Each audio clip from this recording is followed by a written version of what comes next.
Happy Earth Day, everybody!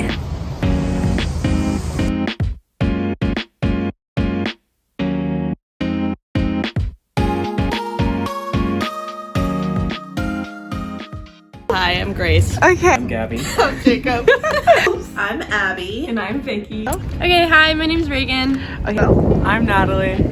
Hi, I'm Megan. So what is one thing that climate change could take away from you? My ability to swim in big bodies of water. Okay. Take away my water, and it could take away my home. Like, it could get too hot to live here. Yeah. Take away the penguins and polar bears. I think climate change can take away from me. It's my home. I live from the beach, Oh, so wow. it could take it away. I think, let her cook. It could take away the mountains. Yes, it could. The beautiful field outside of my house that I use to lay in and hang out in with my friends.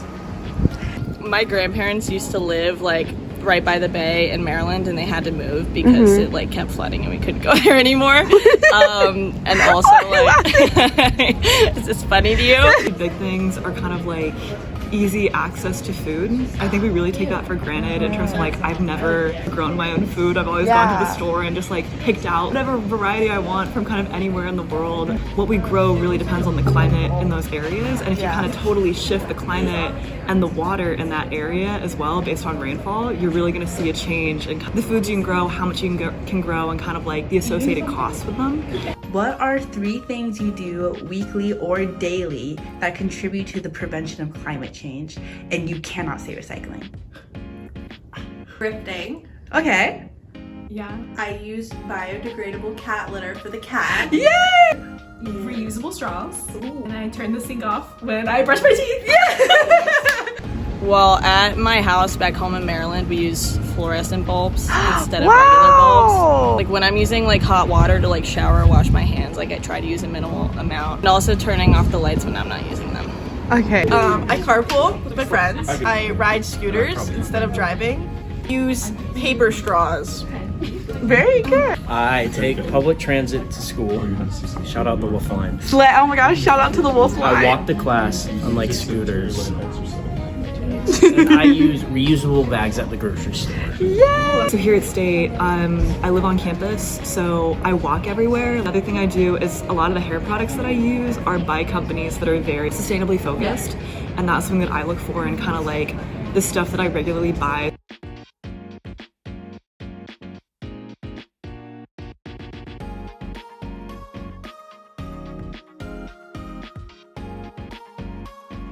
Five years? 10 years? We have 6 years. Wow. 10, 15 years? We have 6 years. 20 years, I feel like. I say within the next 50. We have 6 years. I would guess like 150 years? 2? We have 6 years. 6 years? Yeah. So take action. That's great. So to answer the questions myself, 3 things that I do daily and weekly to help reduce my carbon footprint is 1, picking up trash wherever I see it. My biggest point of this video is to help everybody realize that reducing climate change is so easy. So much easier than people realize, because the littlest things truly do go such a long way. Picking up trash daily, whenever you see it, whether it's on your way to work or on your way to class, picking it up and throw it away makes such a difference. So I try to do that every single day, and then every single year I try to participate in at least 2 cleanup days with whatever organization is closest to me, whether it's neighborhood or with my school. The second thing that I do is be minimalistic. I definitely used to just consume a lot, just buy a lot of stuff that I don't really need, but like being smart with your money, being a smart consumer and a more minimalistic consumer is wonderful for the environment. The third thing I do, of course, is just make less waste. That just means throwing away less food. Throwing away food makes a huge carbon footprint. Using less plastic, I never leave the house without my reusable water bottle, like using reusable utensils. I guess the biggest thing with all 3 things I just listed is just being mindful. It's so easy to incorporate an environmental mindset, a sustainable mindset. All you have to do is make it a habit. Okay, so the more pressing thing that I would like to answer is what is something that I'm afraid that climate change is going to take away from me? Literally everything. Look where I'm sitting. I am sitting in such a beautiful courtyard covered with flowers and trees and bumblebees and beautiful organisms and insects, and it genuinely makes me so happy. And I'm very scared that this could change, my environment can change, that my environment might not look like this in 10 years. Just being on this planet, it is such a privilege. It is a privilege to exist on this earth, and I feel like a lot of people forget that. And we all share this earth. We all share this environment. The tiniest bumblebee or the biggest grizzly bear, we all share this earth. We all have this one place called home, and nobody is more deserving of it. Everybody needs this earth to live. So it's a shared space, and we have to treat it as such. It's just very important that even if you don't care about the environment as much as the next person or as much as the next organism, they do. And I'm very scared that climate change is going to take away my beautiful East Coast.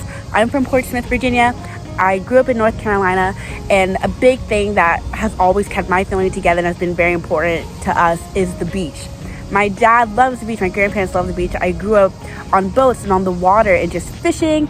I'm really worried that in 10 years, with how much erosion has happened, I'll insert a clip here. I was recently at Wilmington, and the amount of erosion I saw was insane. It was crazy, and it was really eye-opening and like surreal to see how real climate change is and just how quickly it's working. My dad's dream is to retire on the East Coast. He would love to live on the water where he can just fish all day and like not have a care in the world, and I want that for him so bad. But for him to have that, we need our oceans, we need our beaches, we need our earth.